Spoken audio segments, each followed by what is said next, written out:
우리는 지난주부터 꿈꾸는 사람 요셉이 본격적으로 고난을 겪게 되는 이야기들을 함께 살펴보고 있습니다. 무엇보다도 요셉이 하나님께서 주시는 거룩한 꿈을 가졌을 때 가장 가까웠던 그의 형들이 요셉을 미워하고 공격했다라고 하는 말씀을 함께 생각해 봤습니다. 그만큼 가까이 있는 사람들이 요셉을 격려해주고 그를 세워주었어야 됐을 텐데요. 오히려 가족들이 미워하고 또 가족들이 그의 꿈을 꺾으려고 했던 것이 요셉의 마음에 얼마나 큰 상처가 됐을까라고 하는 것을 우리는 짐작해 볼 수 있습니다. 일반적으로는 그렇지 않잖아요, 그렇죠? 사랑하는 가족들이 꿈을 가지고 있다라고 하는 것, 가족들이 생각할 때 얼마나 자랑스러운 일입니까? 가족들이 아낌없는 지지, 응원을 보내주게 되고요. 그 힘을 가지고 힘들지만 그 꿈을 향해서 나가게 되는 거 아닙니까? 그런데 가장 가까운 가족들이 오히려 그 꿈을 가로막고 방해했던 그런 현실 속에서 요셉의 마음의 상처가 얼마나 컸을까라고 하는 것을 우린 짐작하게 됩니다. 자, 그런 차원에서 생각해 보면 우리가 겪고 있는 상황들은 그렇게 낙심할 만한 상황은 아닌 것 같아요. 물론 우리가 살아가고 있는 삶의 상황들이 얼마나 어려운지 모릅니다.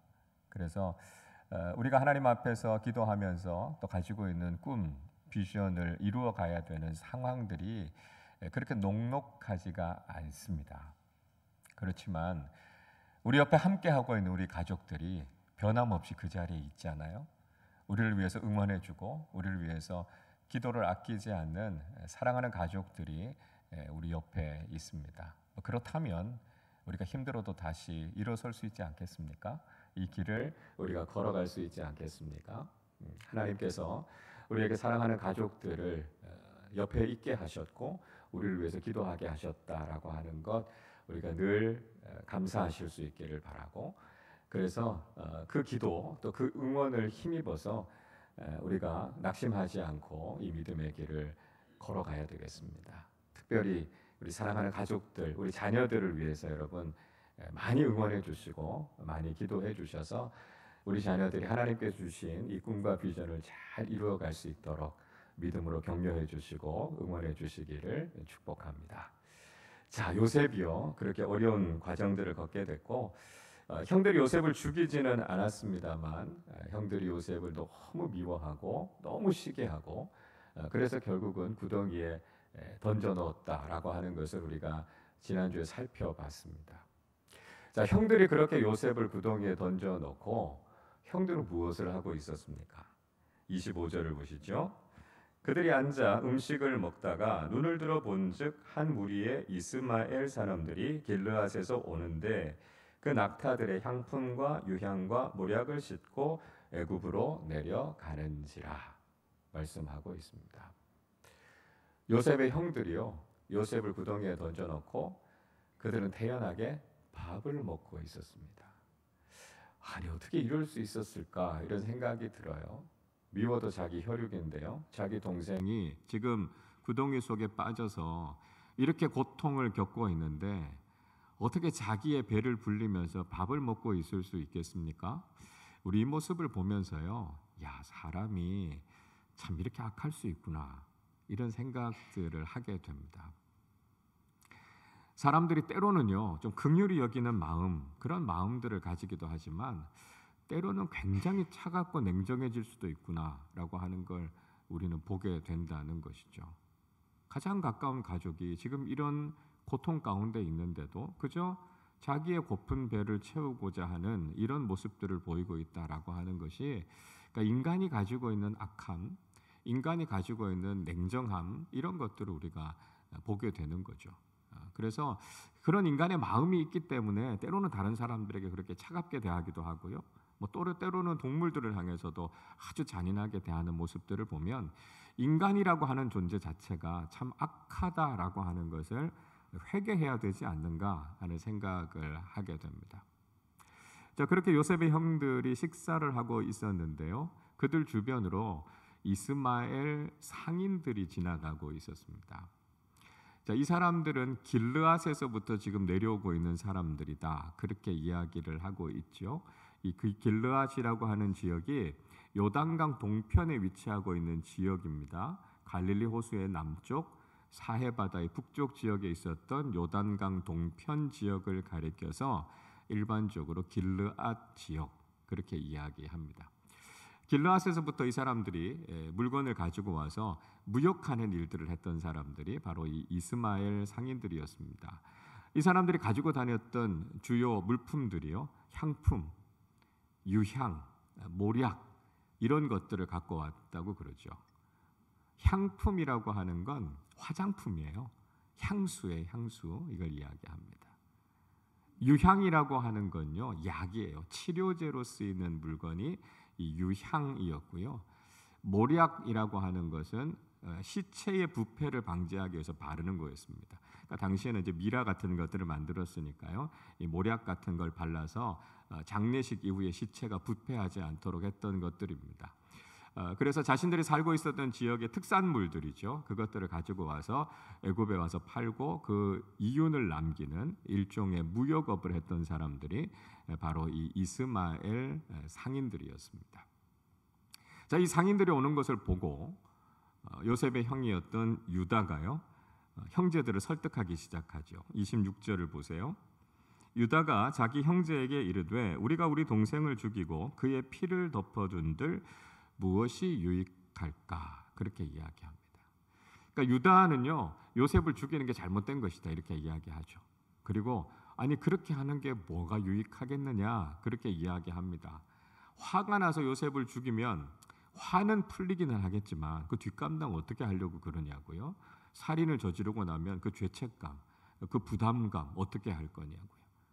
그리고 그렇게 한들 현실적으로 무슨 이익이 있느냐는 거예요.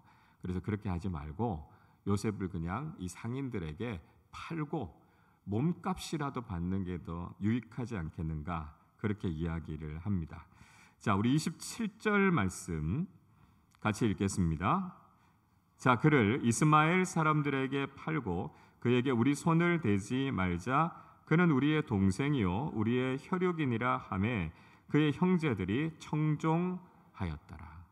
그렇게 하면 안 된다고요. 그래도 동생인데 동생 죽이는 그런 악한 일들을 하면 안 된다라고 하는 거죠.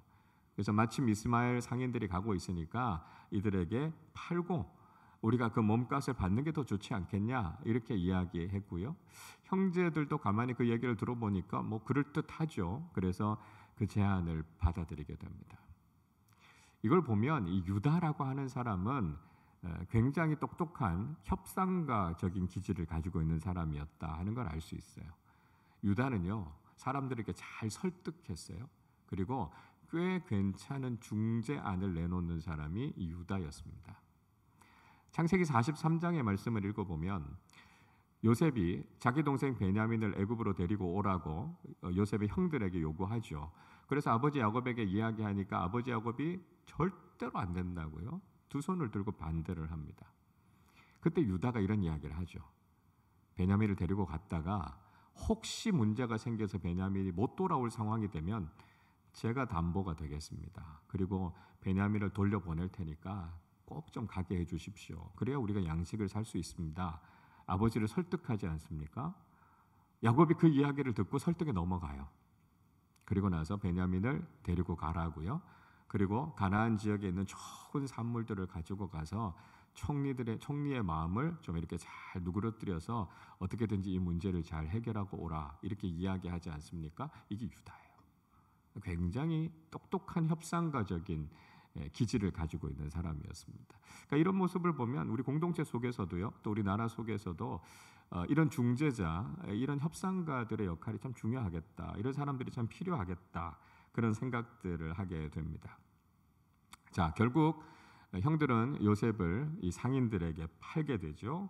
28절 보시죠. 그때 미디안 사람 상인들이 지나가고 있는지라 형들이 요셉을 구덩이에서 끌어올리고 은 20에 그를 이스마엘 사람들에게 팔매 그 상인들이 요셉을 데리고 애굽으로 갔더라 말씀합니다. 자, 유다가 형제들에게 팔자 이렇게 제안을 하고 있었고요. 그때 미디안 상인들이 그들을 지나가고 있었다고요. 그래서 형제들이 구덩이 속에 있었던 요셉을 끌어올려서 요셉을 이스마엘 상인들에게 팔았다 이렇게 말씀하고 있습니다. 자, 그런데 여러분 28절의 말씀을 읽어보면 좀 혼동이 되시죠? 앞부분에는 분명히 미디안 상인들 이렇게 이야기하고 있어요. 근데 뒷부분에는 이스마엘 상인들에게 팔았다 이렇게 이야기합니다. 자, 이 사람들이 같은 사람들일까요? 왜 이렇게 다르게 표현을 하고 있을까요? 어떻게 된 걸까요? 성경학자들도 이 내용이 좀 난해한 내용이다 이렇게 이야기를 합니다. 이 미디안이라고 하는 이름은 아브라함의 후처였던 그두라의 아들이었어요. 그리고 이스마엘은 여러분 잘 아시는 것처럼 애굽 여자 종이었던 하갈의 아들 아닙니까? 그러니까 미디안 사람들하고요 이스마엘 사람들은 사실 다른 사람들이에요. 근데 오늘 본문의 말씀을 읽어보면 다른 사람들에게 팔았다고 생각되진 않습니다. 앞뒤에 있는 사람들이 동일한 사람들이라는 걸 볼 수 있어요. 그래서 이걸 단순한 기록의 오기다 이렇게 보기도 하고요. 또 하나 이제 이렇게 해석을 하기도 합니다. 이 두 족속 사람들은 다 아브라함의 첩들, 그러니까 아브라함의 후처들을 통해서 낳은 민족들이라는 거죠.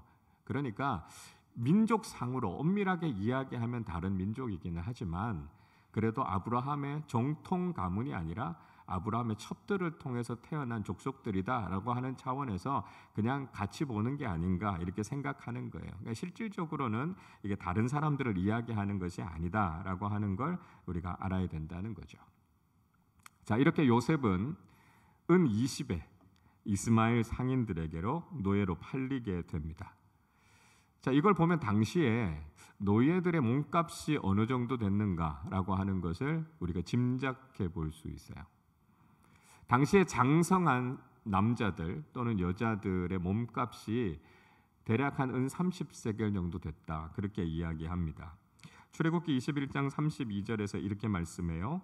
소가 만일 남종이나 여종을 받으면 소 임자가 은 30세겔을 그의 상전에게 줄 것이요 소는 돌로 쳐서 죽일지니라. 이렇게 말씀하고 있습니다. 그러니까 소가 실수해가지고 남종이나 여종을 확 받아서 죽였어요. 그러면 소 주인이 치러야 되는 몸값은 뭐냐면 은 30이었다라고 하는 거죠. 그러니까 이게 종들의 몸값이었다는 거예요. 그런데 당시의 요셉은요 나이가 17살이잖아요. 그러니까 아직 성인에 이르지 못했다는 거죠. 그래서 좀 더 싼 가격인 은 20에 팔리게 됐다. 그렇게 이야기하고 있습니다. 그래서 이후에 모세 시대에 가면 이 어린 노예들의 몸값이 이 은 20으로 책정됐던 걸 볼 수 있습니다. 레위기 27장 5절은 이렇게 말씀해요. 5살로부터 20살까지는 남자면 그 값을 20세겔로 하고 여자면 10세겔로 하며 이렇게 말씀하고 있습니다. 그래서 20세 미만의 종들, 남자 종들의 몸값이 20세겔이 됐던 것도 아마 요셉이 팔려갔던 것과 뭐 비슷한 그 정도의 가치였다라고 하는 걸 알 수 있다라고 하는 거죠. 자, 그런데 이것보다 중요한 것, 요셉이 이렇게 팔려가고 있는 모습을 통해서 우리가 뭘 생각하게 됩니까? 가룟 유다가 예수님을 팔아 넘겼던 사건에 대해서 우리는 생각하지 않을 수 없다는 것이죠. 마태복음 26장 15절 16절 이렇게 말씀해요. 내가 예수를 너희에게 넘겨주리니 얼마나 주려느냐 하니 그들이 은 30을 달아 주거늘 그가 그때부터 예수를 넘겨줄 기회를 찾더라 말씀합니다. 가룟 유다가 예수님을 배반해서 유대 종교 지도자들에게 넘기지요. 얼마예요? 은 30에. 당시의 노예의 몸값을 가지고 가룟 유다가 예수님을 팔아 넘기게 됩니다. 세상의 악한 의도 때문에요. 또 금전적인 이익을 위해서 예수님께서 팔려가시는 이런 참 안타까운 모습들을 보게 되는 것이죠. 그래서 악한 세상 속에서 또 때로는 돈의 눈이 멀어서 그 몸값으로 예수님을 배신해버리는 이런 안타까운 현실들을 우리는 보게 되는 것이고요. 오늘날 우리가 신앙인으로서 우리는 어떻게 우리의 신앙을 지켜야 될 것인가라고 하는 것을 생각하게 되죠. 자, 이렇게 요셉은 팔려서 애굽으로 내려가게 됩니다. 꿈을 가지고 있었던 요셉, 하나님께서 주셨던 비전의 삶을 살았던 요셉의 인생이 점점 내리막길로 내려가는 걸 볼 수 있습니다. 여러분, 우리가 하나님의 꿈과 비전을 가지고 살아간다라고 하는 것이 때론 이런 고난과 때론 이런 답답한 상황들을 만나게 될 수 있다라고 하는 거죠. 하나님의 꿈이라고 하는 것이 얼마나 존귀한 겁니까? 얼마나 아름다운 것입니까? 하나님의 꿈을 가지고 살아가면 우리가 한없이 높아지고 원대한 그 꿈을 누리면서 살아갈 것 같아요. 우리가 꿈을 꾸면서 살아간다라고 하는 것은 마치 하나님께서 우리 인생에 날개를 달아주셔서 그 날개를 가지고 더 멀리 더 아름다운 세상을 향해서 날아가는 그 아름다운 것들을 우리가 꿈꾸지 않습니까? 그러나 현실은 어떻다는 거예요. 그 날개를 꺾어버리는 일들을 경험하게 된다는 거예요. 하나님께서 우리에게 주시는 그 비전을 따라서 살아가는 삶이 그렇게 순탄하지 않다는 거예요. 세상의 시기함과 공격을 받을 수 있고요. 세상이 오히려 우리를 억눌러버리고 우리를 가두어버리는 이런 가슴 아픈 현실들을 경험하게 된다라고 하는 것이죠. 그러니까 사탄이 하는 일들이 이런 일들이라는 거예요. 최초의 에덴 동산을 한번 생각해 보십시오. 하나님께서 우리를 하나님의 자녀로, 하나님의 형상으로 그렇게 존귀하고 아름답게 창조하시지 않았습니까? 근데 사탄이 우리를 유혹해서 우리의 그 존귀한 하나님 자녀로서의 신분을 다 빼앗아가 버리죠. 그리고 죄와 사망의 노예로 처박아 버리지 않습니까? 베드로의 경우는 어땠습니까? 그가 비록 예수님을 부인하기는 했지만 예수님께서 그를 다시 회복시켜 주셔서 사명의 길을 걸어가게 하지 않았습니까? 그리고 예수님께서 앞으로 사도로서 복음 전하는 삶을 살아가야 할 베드로의 앞길이 어떨 것이라고 예고하셨습니까? 요한복음 21장 18절에서 예수님께서 이렇게 말씀하시죠. 내가 진실로 진실로 네게 이르노니 내가 젊어서는 스스로 띠띠고 원하는 곳으로 다녔거니와 늙어서는 내 팔을 벌리리니 남이 내게 띠띠우고 원하지 아니하는 곳으로 데려가리라. 베드로가 이제 예수 그리스도의 복음을 전하는 사도로서의 삶을 살아갈 때는요, 내가 원하는 대로 가는 것 아니고 내가 하고 싶은 대로 할 수 있는 게 아니라고요. 이제는 누군가에 의해서 얽매이게 될 것이고요. 내가 원하지 않지만 그곳에 가야 될 것이고요. 결국은 예수님처럼 십자가 지고 고난당하게 될 것이다 라고 하는 것 예고하지 않으셨습니까? 여러분, 우리가 하나님의 비전을 따라서 살아간다라고 하는 삶은 내가 하고 싶은 것, 내가 원하는 것 다 하면서 사는 삶이 아니라는 거예요. 오히려 하나님께서 우리에게 맡겨주신 사명 때문에 고난당하고요. 그 사명에 순종하면서 살아가야 하기 때문에 세상에서 답답하고 어려운 일들을 경험하게 될 수 있다는 거예요. 때로는 사명을 따라 살아가는 삶이 힘들고 어렵고 우리를 억누르고 억압해버리는 그런 상황이 있다 할지라도 우리는 낙심하지 말고 그 길을 걸어가야 된다는 것이죠. 요셉처럼, 베드로처럼, 또 예수님이 그러셨던 것처럼 우리가 주님의 말씀에 순종하고 우리에게 맡겨주신 비전과 사명을 다하는 삶이 힘겹고 어렵다 할지라도 포기하지 않고 순종함으로 그 길을 걸어가는 믿음의 사람들이 되실 수 있기를 바랍니다.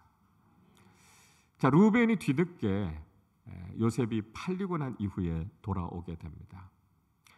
루벤은 어떻게든지 요셉을 죽이지 말아야 된다라고 형제들을 만류하지 않았습니까?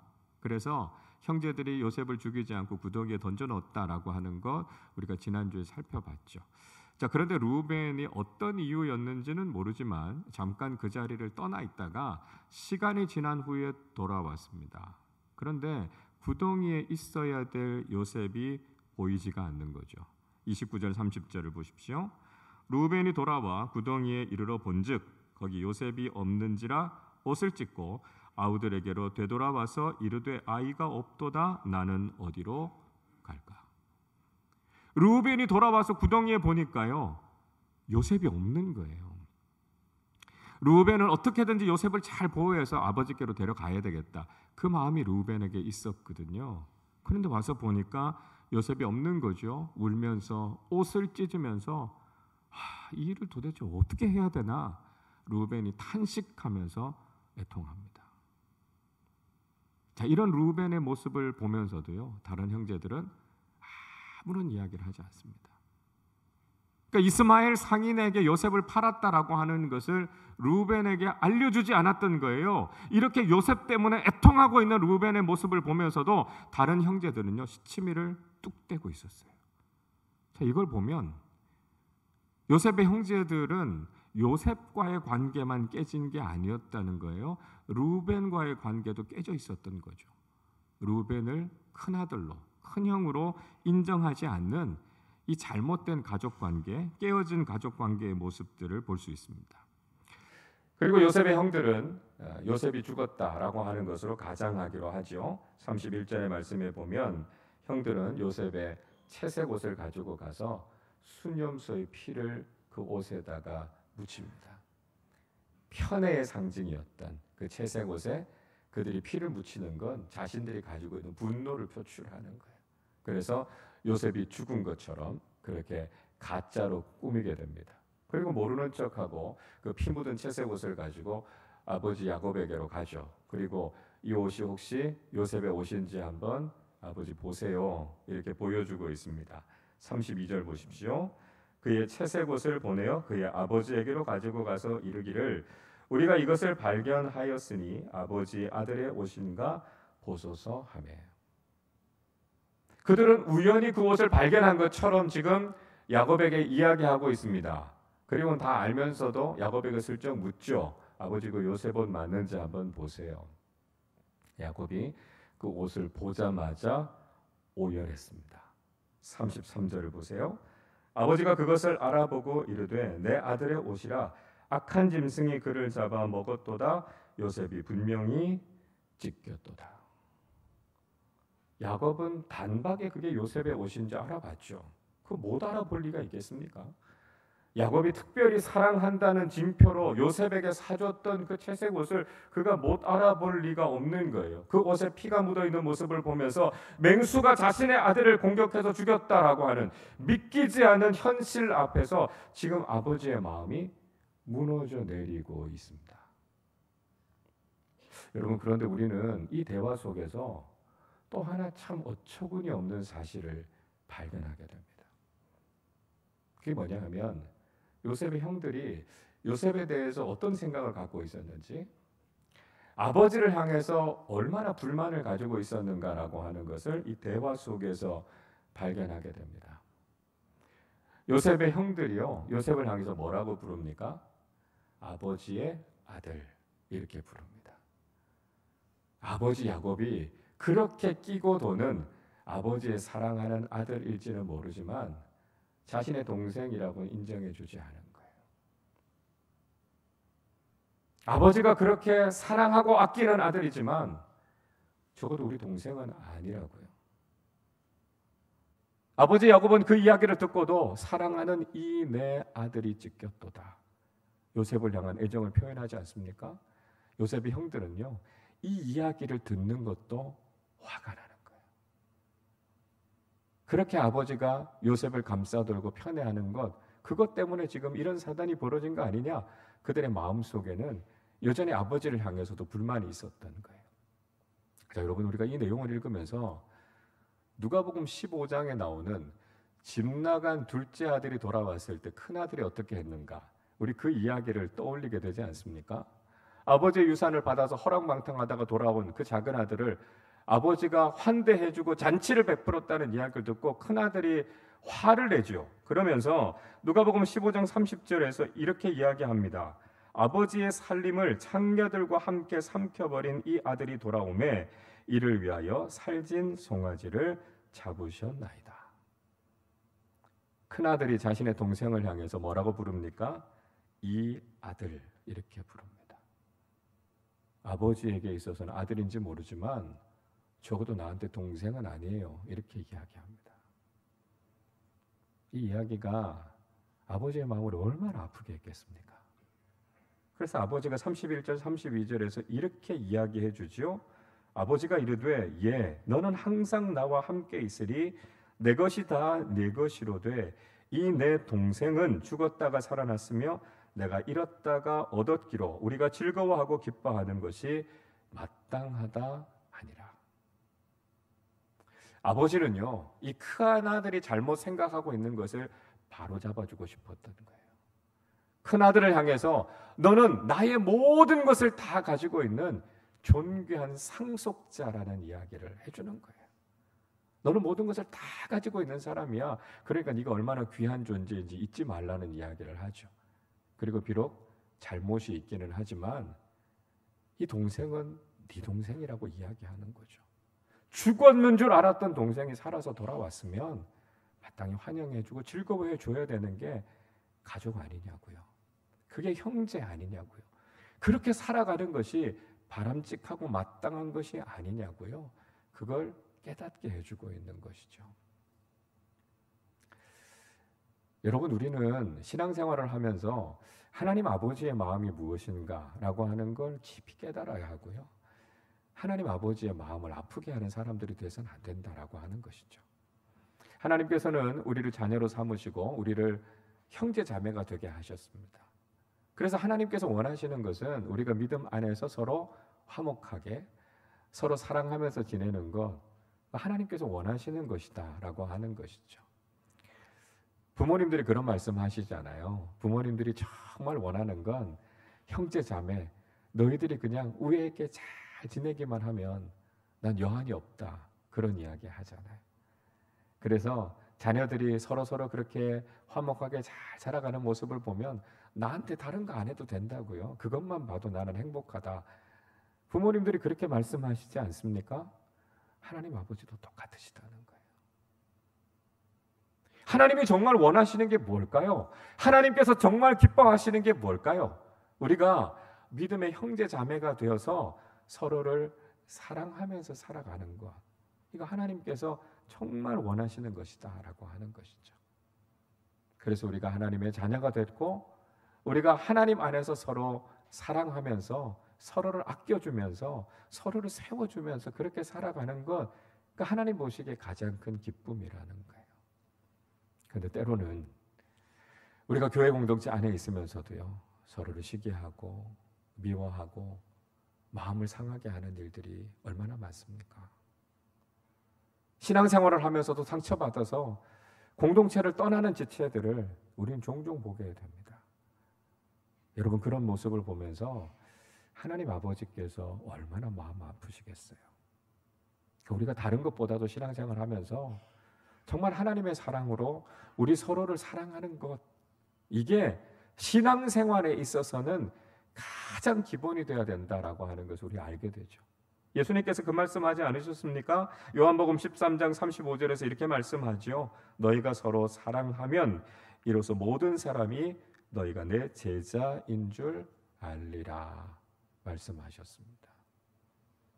우리가요, 하나님의 사랑으로 서로 사랑하는 것, 이게 예수님의 제자로서 가장 중요한 모습이라고요. 우리가 그렇게 사랑하면서 살아가는 것을 보면 세상 사람들이 저 사람들이 정말 예수님의 제자들이구나 라고 하는 것을 알게 된다는 거예요. 여러분, 제자 훈련은 다른 데 있는 거 아닙니다. 우리가 제자 훈련 한다고 해서 성경 공부 열심히 한다고 해서 우리 예수님의 제자가 되는 게 아니에요. 성경 말씀 많이 알고 있어도요, 서로 다투고 싸우고 지지고 볶고 있으면 그게 어떻게 예수님의 제자의 모습일 수 있습니까? 예수님의 제자의 모습에 가장 중요한 건 서로 사랑하는 거예요. 다 부족하고요, 다 연약하고요, 다 모자라요. 그럼에도 불구하고 하나님께서 우리 사랑해 주신 것처럼 우리 그렇게 사랑하면서 살아가면 우리의 모습이 예수님의 제자의 모습이 된다는 거죠. 우리가 전도하러 나가면 믿지 않는 분들이 그렇게 이야기하시는 분들이 있습니다. 당신들끼리라도 좀 싸우지 말라고요. 자기네들끼리 싸우면서 뭘 자꾸 교회 나오라고 그러냐고요. 여러분, 우리가요, 이거 좀 찔려야 돼요.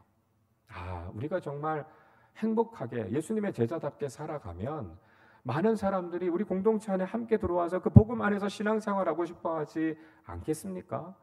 우리의 모습이 달라져야 된다는 거예요. 때로는 목사가요, 성도들끼리 싸우는 거 말리러 다닐 때가 있어요. 심지어는 목사가 성도들하고 막 싸울 때가 있어요.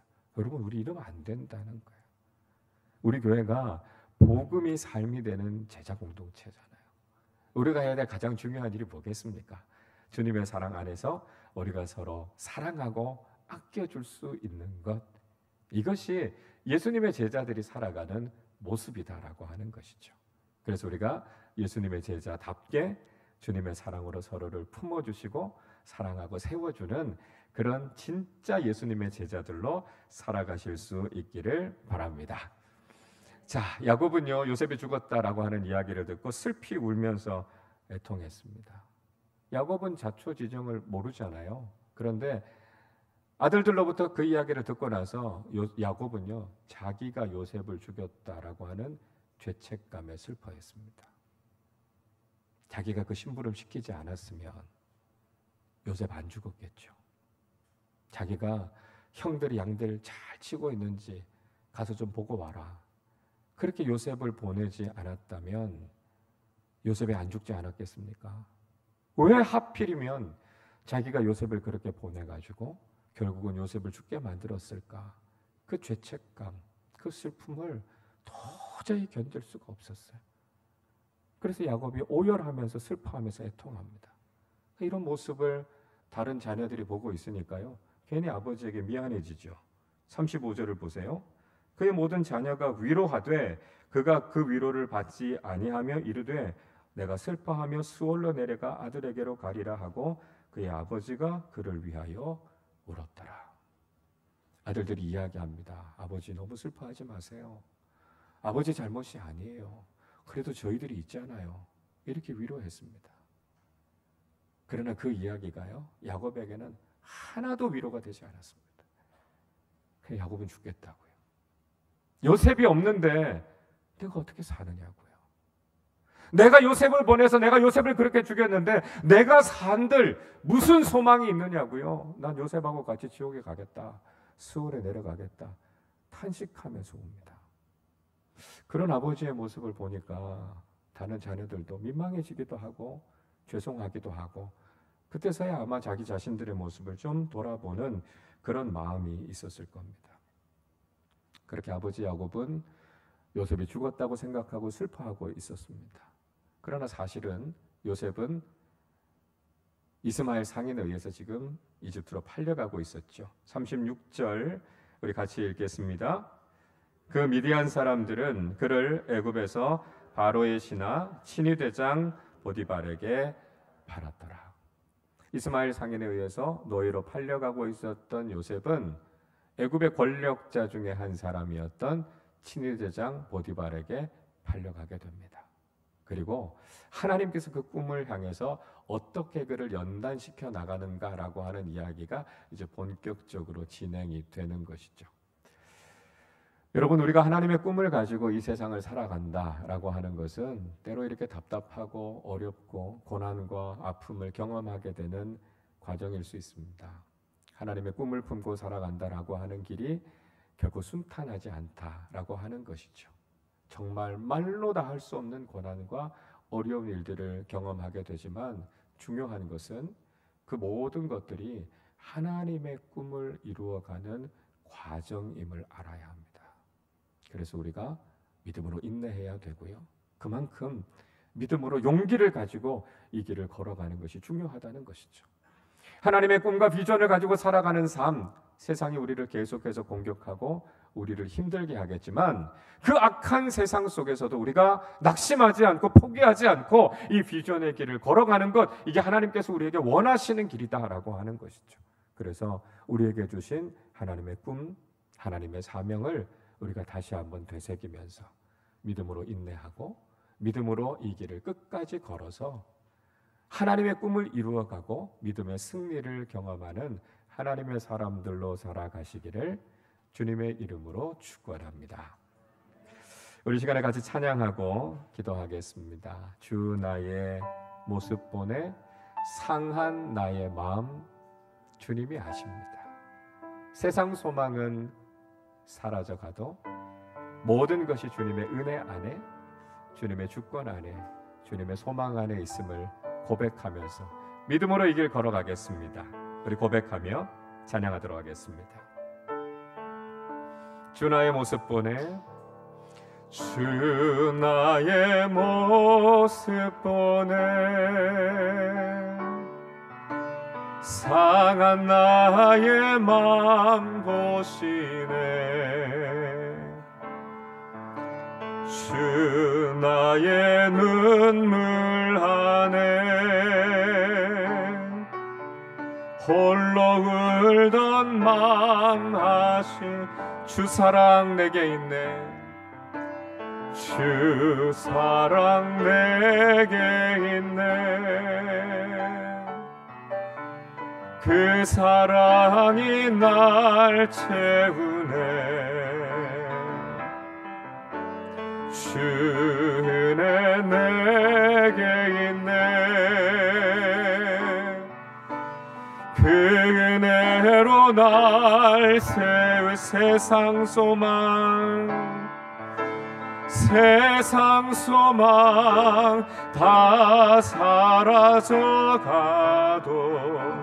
주의 사랑은 끝이 없으니 살아가는 이 모든 순간이 주의 힘을 나 세상 소망 다 사라져가도 세상 소망 다 사라져가도 주의 사랑은 끝이 없으니 살아가는 이 모든 순간이 주의 다시 한번 할까요? 세상 소망 다 사라져가도 세상 소망 다 사라져가도 주의 사랑은 끝이 없으니 살아가는 이 모든 순간이 주의 힘을 나는 주의 힘을 나는 믿네. 주의 힘을 나는 믿네. 주의 힘을 나는 믿네. 우리 말씀 생각하며 함께 기도하겠습니다. 하나님 말씀 따라 순종하면서 살아가고 하나님께서 우리에게 맡겨주신 사명을 다하면서 하나님의 비전의 길을 걸어가는 것 결코 만만치 않습니다. 우리는 악한 세상을 살아가고 있고요, 끊임없이 우리를 공격하는 세상을 맞닥뜨리게 됩니다. 그 고난이 너무 힘들고 우리 마음이 너무 답답해질 때가 있고요, 존귀한 하나님의 자녀로 우리가 부름을 받았는데 세상의 노예로 전락해버리는, 자유를 다 빼앗겨버리는 그 안타깝고 답답한 상황들을 우리 경험하게 될 수 있다는 거예요. 세상적으로 바라보면 우리에게 소망이 없는 것 같고 너무 힘겹고 어렵지만, 그러나 그 상황 속에서도 하나님은 우리와 함께하고 계시고 주님의 사랑은 끝이 없고 주님의 은혜는 우리 안에 흘러넘치고 있음을 고백하시기를 바랍니다. 아무리 힘들어도요, 이건 하나님의 비전이 이루어지고 있는 과정일 뿐이에요. 주님께서 우리에게 말씀하십니다. 인내할 수 있느냐고요. 끝까지 그 길을 걸어갈 수 있겠느냐고요. 포기하지 않고 그 길을 걸어가면 반드시 하나님께서 우리에게 주시는 그 영광에 이르게 될 것이라고요. 우리가 그 말씀을 기억하면서 믿음의 사람들이 그 길을 걸었던 것처럼 주님, 우리가 그 길을 끝까지 걷게 하여 주셔서 주님께서 우리에게 주실 그 영광스러움과 존귀함을 바라보며 믿음으로 그 길을 걸어가는 하나님의 사람들이 되게 하여 주시옵소서. 우리 말씀을 생각하며 함께 합심으로 기도하겠습니다. 하나님 아버지 감사합니다. 우리를 구원하여 주시고 하나님 우리에게 이 귀한 사명을 맡겨주셨습니다. 하나님의 꿈을 꾸게 하셨고 하나님께서 우리를 인도해 주셔서 하나님께 영광이 되는 귀한 삶을 살게 하셨습니다. 하나님, 그러나 악한 세상 속에서 우리가 주님의 사명 감당하며 살아가는 것이 결코 만만치가 않습니다. 세상이 계속해서 우리를 공격해 오고, 하나님, 세상의 고난과 어려움들이 있고, 하나님, 우리가 존귀한 하나님의 자녀가 아니라 이 세상 속에서 정말 하찮은 존재로 하나님, 그렇게 우리 자신이 전락해버리는 그 안타까운 상황들을 경험하게 될 때가 있습니다. 너무 마음이 답답하고 너무 힘겹고 어려운 것 때문에 포기하고 싶은, 주저앉고 싶은 마음이 들 때도 있습니다. 그러나 하나님, 여전히 하나님의 사랑은 우리를 향하고 있고 하나님의 은혜는 우리 안에 흘러넘치고 있음을 고백하게 하여 주시옵소서. 세상 소망이 다 사라진다 할지라도 하나님의 선하신 뜻은 여전히 우리 안에 이루어지고 있음을 고백하게 하여 주시고, 주님의 그 사랑과 주님의 그 은혜를 의지하며 이 길을 끝까지 걸어가는 사람들 되게 하여 주시옵소서. 믿음으로 인내하게 하여 주시옵소서. 용기를 갖고 그 길을 걸어가게 하여 주시옵소서. 세상이 아무리 우리를 두렵게 하고 위협한다 할지라도 우리는 거기에 주저앉지 않고 하나님께서 우리에게 주실 그 영광스러움과 존귀함을 바라보며 요셉처럼 그 길을 걸어가게 하여 주시옵소서. 예수 그리스도처럼 십자가의 길을 순종하며 걸어가게 하여 주시옵소서. 베드로의 앞에 놓여 있었던 그 길이 고난의 길일지라도 끝까지 그 길을 걸어 하나님의 영광의 길을 걸었던 것처럼, 하나님 아버지, 우리도 그 길을 걸어 하나님께서 기뻐하시는 귀한 믿음의 삶을 살아가는 모든 교우들 되게 하여 주시고, 그를 통해 영광의 면류관과 상급을 바라보는 하나님의 사람들이 되게 하여 주시옵소서. 사랑과 은혜가 풍성하신 아버지 하나님, 감사합니다. 하나님, 저희들을 구원하여 주셔서 하나님의 사명으로, 하나님의 비전을 이루는 사람들로 우리를 불러주시고 세워주심을 감사합니다. 하나님, 그러나 우리가 주님의 말씀에 순종하며 사명을 다하면서 살아가는 길이 결코 순탄하지가 않습니다.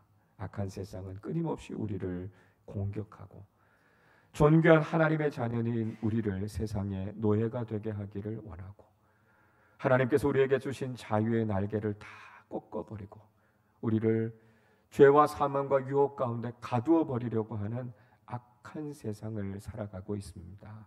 세상 속에서 소망이 하나둘 사라져 간다 할지라도 여전히 하나님의 사랑은 우리를 향하고 있고 하나님의 은혜는 우리에게 부어지고 있음을 믿음으로 고백하게 하여 주옵소서.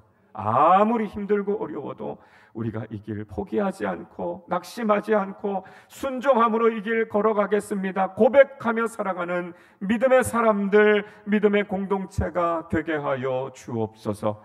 끝까지 인내하며 걸어가게 하여 주시고, 하나님께서 우리에게 보여주실 그 영광과 존귀함을 바라보며 믿음의 용기를 가지고 주님의 뜻에 순종하며 살아가는 하나님의 사람들 되게 하여 주시옵소서.